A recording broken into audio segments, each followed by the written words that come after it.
Yeah! Kahit walang nakakakita,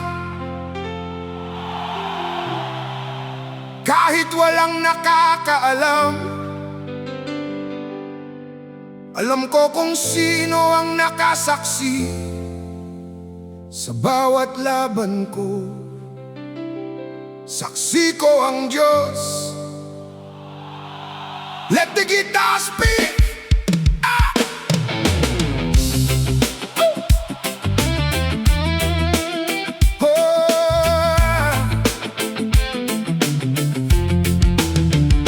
Maraming tanong, maraming salita,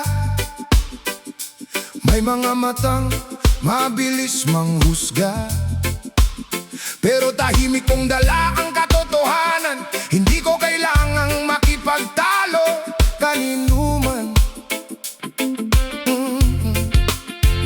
Sa bawat gabing ako'y nag-iisa, may panalangin akong paulit-ulit na dala. Kapag ang mundo ay hindi maniwala sa akin, may Diyos na nakakaalam ng buong kwento ko rin. Hindi ko man maipaliwanag lahat ng aking pinagdaanan. Kapit lang ako sa Panginoon dahil alam niya ang laman ng puso ko. Saksi ko ang Jesus sa bawat luha at bawat laban ko. Saksi ko ang Jesus, alam niya ang tunay kong puso. Kahit sabihin nilang ako'y mali, kahit talikuran pa nila ako, hindi ako matatakot sa mundo dahil ang Diyos ang saksi ko.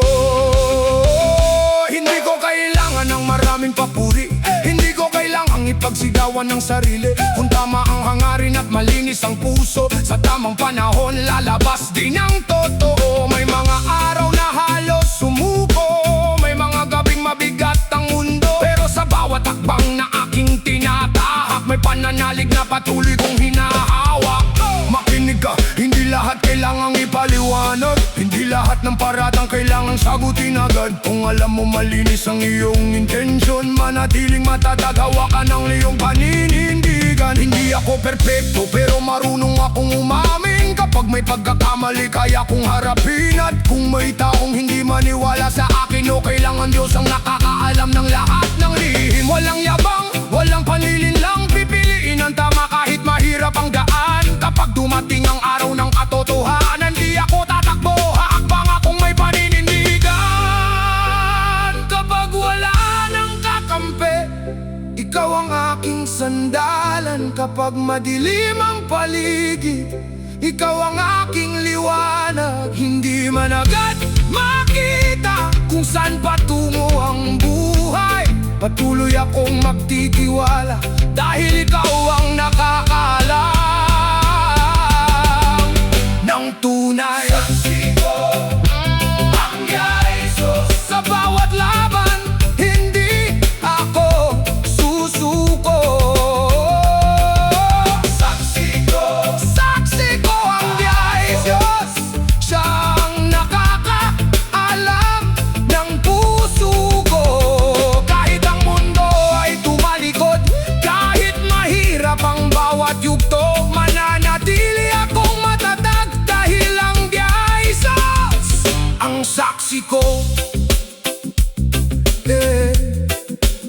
Hindi ko kailangang patunayan ang lahat, ang katotohanan may sarili itong panahon.